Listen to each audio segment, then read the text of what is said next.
Alright people, so just finished my top-down analysis. It's about 4 p.m. right now. London liquidity has already been kicking in for the past 1 hour or so, and now I'm just expecting price to reverse. Right, let me show you what's going on EURUSD itself. You can see we got a bullish breakout structure to the upside, and then now price is just pulling back to this demand zone, and you can see price shifted bearish on the internal structure to facilitate that pullback. Right, you can see right here price is creating lower highs, lower lows, and then it pull back itself into this zone right here. And this demand zone is within discount pricing as well, right? So I'm pretty much expecting price to continue to head back up right now, right? So I'm trying to capitalize on the continuation.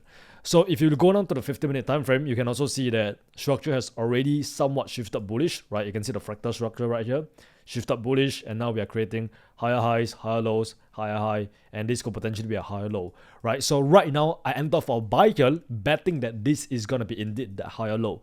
Why? Because I studied. Nah, just kidding.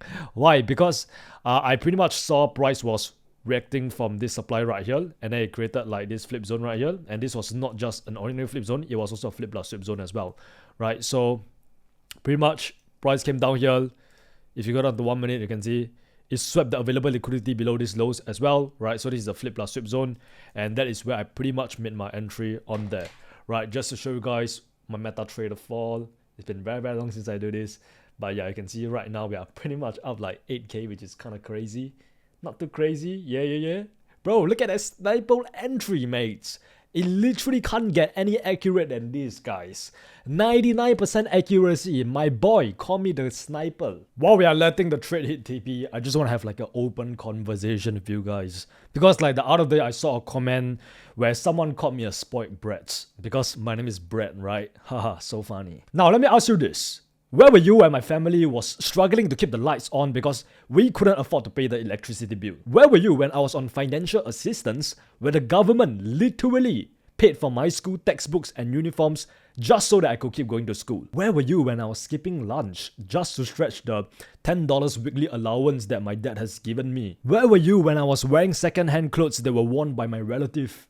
Where were you when I was crying myself to sleep every single night because I was broke, lonely, and depressed, and I felt like I was never good enough? Where were you when I was limping in the Brunei jungle with a sprained ankle and a goddamn machine gun slinging over my neck, thinking whether I was gonna make it out alive or not? Where were you when I was waiting tables, earning $7 an hour and struggling to get by? Where were you when I was sacrificing weekends, sleep, relationships, just grinding on the charts, watching trading courses at 2 a.m. and trying to build a skill that everybody said would never work out just so that I could retire my dad? You see, people love to judge the results, but they never ask about the journey. They see the watches, the cars, the income, and they think, oh, that must be nice, it must be easy. But they don't see the early mornings, the sleepless nights, the endless self-doubts, the silent prayers, and the pain it takes to get there. So the next time you call someone a spoiled brat,